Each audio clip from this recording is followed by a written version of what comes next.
The headline itself is probably not as interesting as the conversation around Michigan football, because the news is that Jim Harbaugh has agreed to a new contract with Michigan. This comes after initially taking a pay cut before the 2021 season, and then, of course, delivering the first Big Ten championship since 2004, a college football playoff appearance, and beating Ohio State for the first time in the Jim Harbaugh era. The time since then has been a little bit rocky. Josh Gaddis off to Miami. Mike McDonald, the defensive coordinator, he goes back to the Baltimore Ravens. And on National Signing Day, though he didn't really have any work to do, he still had a top 10 class, Jim Harbaugh goes to interview for the Minnesota Vikings job. He does not receive an offer. He comes back. And so we can get into the terms. We can get into the financial side of this. But to me, it feels a little bit basic. This was like, it wasn't defining the relationship like DTR, but this was like reestablishing the relationship, right? Like, isn't this Jim Harbaugh saying, like, we've been through some highs, we've been through some lows, things have been a little bit rocky in the last 18 months or so. Let's set things moving forward. And so, what stands out to you about the new Jim Harbaugh contract at Michigan? I mean, what's the buyout? It's not enough to keep me if I'm an opposing coach from negatively recruiting you. I can tell you that. It is not a buyout. He's going to be earning. So he was up at 8, and then we thought he was overpaid, maybe on the hot seat. He takes a pay cut closer down to 4. This reestablishes him around the 7 range. But you mentioned the buyout, $3 million in 2022, and then it drops. And that's when your buyout is half of your annual salary, and it's only going to be going down. It is. It's like how there's no exit fees in the SEC. Have y'all ever known this? We got conference realignment talk going on a little bit later too. Yeah, the SEC is like, oh, you want to leave? Sure, I dare you. Go ahead, walk for that door. So no buyout is an interesting piece of this.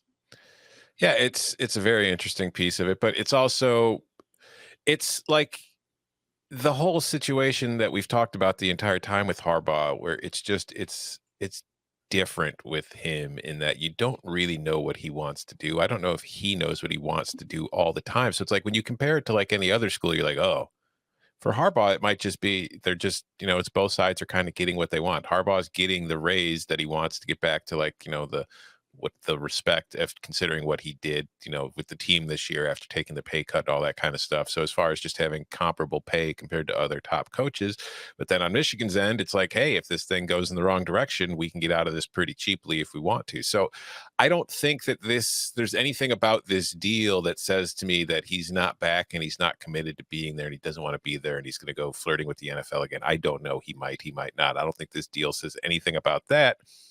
And I don't think it says anything about how Michigan feels about having him, because he literally interviewed with an NFL job on National Signing Day, and then Michigan happily welcomed him back with open arms. So they're clearly happy to have him as long as he wants to be there. So like Bud, you were saying, it's going to get used against him in recruiting, I'm sure. I just don't know how valid it is. How valid the negative recruiting will be? Yeah. Like, I mean, I'm sure somebody's going to buy it, but I'm just saying, I don't know if you pay that much attention to what's happening, if it's going to be, there's a lot of truth behind it. But again, when it comes to recruiting, you don't really need the truth behind it.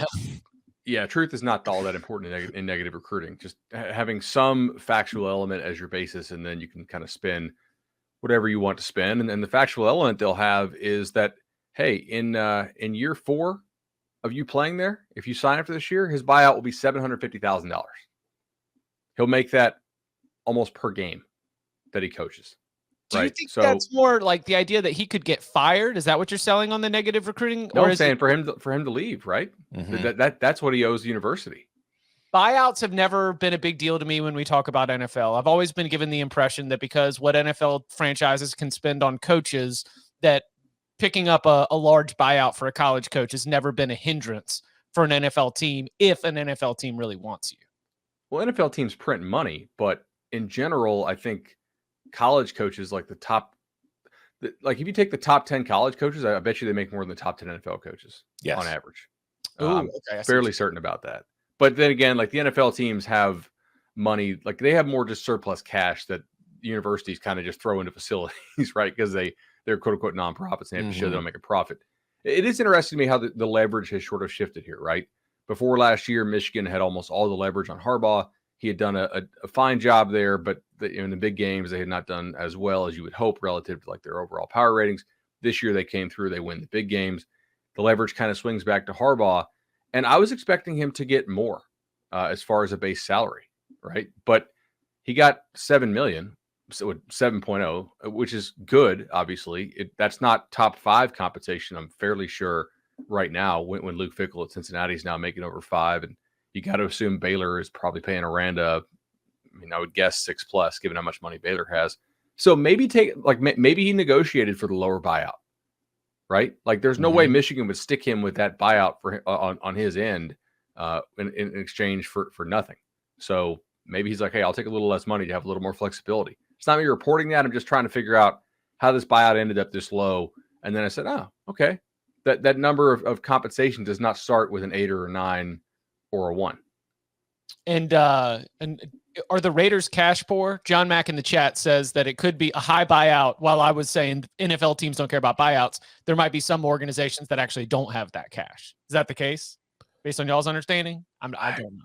I have a hard time believing any NFL franchise is cash poor, especially one who just moved to Las Vegas in a brand new stadium. Maybe they're not as liquid as they want to be, but I don't think if the Raiders needed to pony up a couple million to buy out a coach, they would really not struggle to do that. So, according to MLB commissioner, though, it's better to put your money in the stock market than to own a Major League Baseball team. That is always will always be my favorite thing about professional sports and the college athletic departments about how, oh no, we're not profitable. No, sir. No, we're actually losing money. That's why we do this. It's just for love. It's not the money. Are we gonna when's the lockout over? I don't know. Lockout corner. As soon as all those poor billionaires who own the small market teams can just scrounge up a few more pennies to pay the players. Yeah, because isn't it there's all the mid-market teams that are getting all of the cash off the revenue sharing, but then not spending it on their roster, and then they're crying poor. Yeah. MLB teams in small markets were the original NFTs. I like that. Coca brings up an interesting point about the age in the private chat here, producer Coca. He says, hey, Harbaugh turns 59 in December. Only 6 NFL coaches are 60 or older. His brother will turn 60 in September. So that'll make 7. Did he miss his window for the NFL? Oh, maybe. It's possible that this was it. We are seeing, I mean, coaches at both the college and NFL level, we're seeing it skew younger and younger every single year. Also, Clayton Sewell in the chat says that the average top 10 NFL coach salary is $8.4 million, and the average top 10 college football coach salary is $7.8. But I don't think that includes private universities, which really need to be included in this. So what about the rest? There is also contracts and jobs that have to be assigned and solidified for the future at Michigan. I don't think we'd really broken down. Sharon Moore and Matt Weiss are going to be our co-offensive coordinators. They will share play calling duties, and Jesse Minter is going to be the new defensive coordinator for the Wolverines. I have only as much research as I did after this news was announced. I don't have a lot of background on these guys, and I truly don't know what to make of the hires in terms of it being a plus value or something that's not impressive. I'm totally neutral on this. I am judging all Michigan coaching success now on the man in charge. I'm putting all this on Harbaugh moving forward and what he can do to be able to organize and put together a team in a big season where I don't think the expectations are going to be lowered, even though I think that our ratings would be lowered. And we've had some concerns about the team personnel wise, defensively, that we've already mentioned here on the podcast. One of his jobs is hiring. One of his jobs is deciding what to do with the staff. Do y'all have any thoughts or any insight on what we can expect from the reworked Wolverine staff? I mean, I don't know much about the offensive coaches and what they're going to do because we haven't seen them do it, but they're internal promotions. So it's not hard to figure out what kind of offense they're going to be running. For me, I think Minter is, I mean, he was at Vandy last year, but he's also spent a lot of years with the Ravens. And I think that he's kind of along the same, I think it's going to be very similar to what Mike Macdonald was doing. I think there's a lot of the same kind of principles in what he tries to do defensively that Macdonald was doing, which is probably what made it so attractive to Michigan. And that way there won't be an entirely new defensive kind of playbook brought in. It's going to be mostly the same look. Yeah, I can agree with that. Minter, look, he coached for 4 years, if I'm reading this right, with Baltimore. Mm-hmm. So the last time that Jim went to the other Harbaugh, whose name is now escaping me somehow. John Harbaugh. Excuse me. Thank you. They're very, very odd, strange names. The last time he went to his brother and was like, "Hey, flip me a DC." John gave him a guy that worked out really, really well. It also helps to have those two hellacious pass rushers that they had in this defense, because you could call kind of whatever you wanted on the back end. And then Daxton Hill, exactly. Be pretty good. But then Clark Lee, who obviously is an excellent hiring guy. He hired Barton Simmons from this podcast and is a good defensive mind. Obviously, he made him his DC there at Vandy. Vandy doesn't have a whole lot of team speed, so I don't really know if you can evaluate totally what he did in 1 year in a transition at Vanderbilt. But it's a guy who grew up around coaching. I'm sure he got his brother's blessing on it, because Minter's dad is Rick Minter, who coached at Cincinnati. Yeah, Cincinnati for a while. And because when I first saw the name Minter, I was like, wait a second, like, which Minter? Because Rick Minter, I think, is still coaching somewhere. He is currently an assistant at, I don't know if he's still there, but it said his last job was in 2020 at Southern Miss as an analyst. Okay. I would check out the Michigan Insider podcast, by the way. I don't just throw that out there just to be a network guy. Sam Webb and those guys do a really good job there. They break it all down.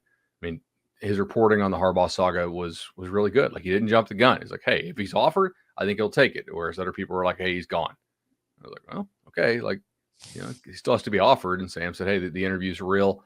To me, that says like he's pretty plugged into the program there at the Michigan Insider. And that's a good podcast to listen to if you want more of that.